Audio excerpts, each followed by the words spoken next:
The meaning and expression of a narcissist's anger, which makes him suffer. Anger is a common emotion for narcissists, and they experience it quickly and easily. Why? Because anger makes them feel powerful over others, though this isn't true. Anger also prevents them from introspection, acting as a shield that makes them feel strong instead of weak. It directs their focus outward, avoiding internal reflection. But what does it signify when they act superior, yell, scream, or in the case of covert narcissists, act mean without appearing to mean it? What does it all mean? When a narcissist gets angry, what's really happening in their mind? In this episode, we'll uncover the truth. We'll explore what a narcissist's anger truly signifies and what they experience when they provoke their own anger. If this sounds intriguing, please subscribe before we begin. Your subscription helps spread awareness about narcissistic abuse. Narcissists are fundamentally weak. Their apparent strength is an illusion. They are ethically weak and flawed. They are driven by shame, filled with shame, and overwhelmed by anxiety.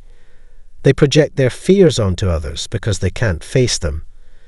Despite their intimidating or passive-aggressive behavior, beneath it all is a damaged, immature adult with no emotional control.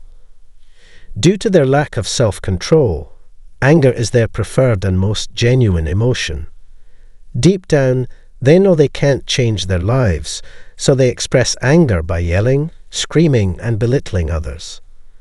This behavior allows them to silence others and convince themselves they're in control, despite feeling the opposite. Their deep anger reveals their brokenness. They lack a true sense of self and are easily hurt. Everything you say feels like criticism to them because their fragile ego can be shattered with the slightest touch. In reality, when narcissists are angry, they are actually feeling ashamed inside. They use anger to mask this shame. They aim to destroy the person or thing they mistakenly believe caused them to feel this way. If they perceive that you've intentionally made them feel bad or ashamed, they will attack you viciously if given the chance. Most narcissists will attempt to bring you down if they believe they have the power to do so. This destructive behavior stems from their need to avoid confronting their broken, shame-filled selves. Their anger arises from the constant oscillation between shame and anger. When they think someone is criticizing or trying to control them, they feel ashamed and weak, even if they don't consciously recognize these feelings. This triggers an inferiority complex and cognitive conflict, leading them to lash out in anger. However, their anger differs from yours or mine. It is more primal, akin to a wolf charging to tear apart its prey. This is why their eyes may appear blank during a psychotic break. They are consumed by rage. In this state, they lose all respect for you and view you as an enemy, seeking revenge in various ways. This revenge can manifest as infidelity, financial sabotage, or damaging your relationship with your children, among other forms. Another peculiar aspect of a narcissist's anger is their complete lack of guilt once their rage subsides. If either of us got mad and said something hurtful to someone we care about, we would feel remorseful hours later. That's how most people operate, and we'd certainly try to make amends. Narcissists, however, won't do that. They will break you, hurt you, and tear you apart, but then act as if nothing happened. They expect you to play along with this charade. Imagine you and the narcissist had a big fight one night. You cried, couldn't sleep, and didn't eat, but they were fine. They remained silent and didn't say anything to you. The next morning, they'll greet you casually, saying, "Hello, how are you? And how was your night?" This might surprise you.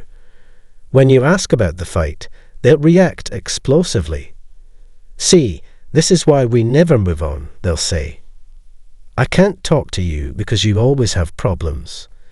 You always blame me, put me down, and make me look bad. I have only been nice to you, they'll claim, feeling self-righteous. When you can't respond, you're forced to act as if you don't care, especially if children are watching. They'll paint you as the unreasonable one for not following their rules, while hiding their dark, destructive, and monstrous side from everyone else. We've discussed the anger of covert narcissists for some time. They don't display it as openly as overt narcissists do. Their anger manifests in more hidden and subtle ways.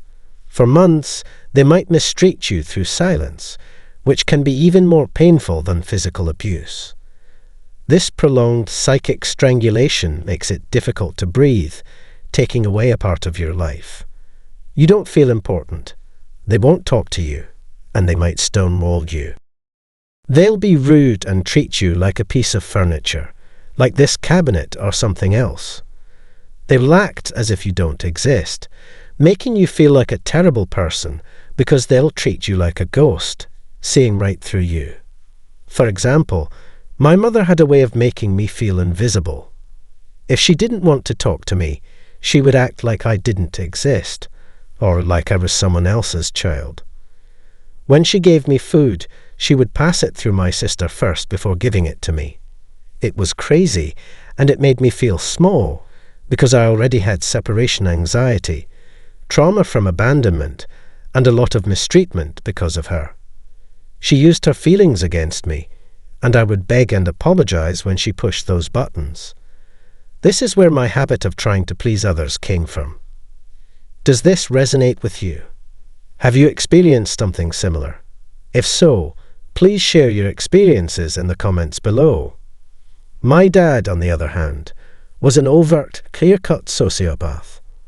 He would break things and give terrifying looks, with furrowed eyebrows, bulging eyes, a clenched jaw, and fists.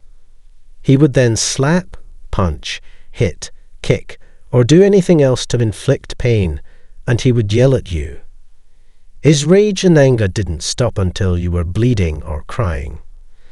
If you cried, he would hit you harder and say, "Stop crying," or "I'll give you a real reason to cry."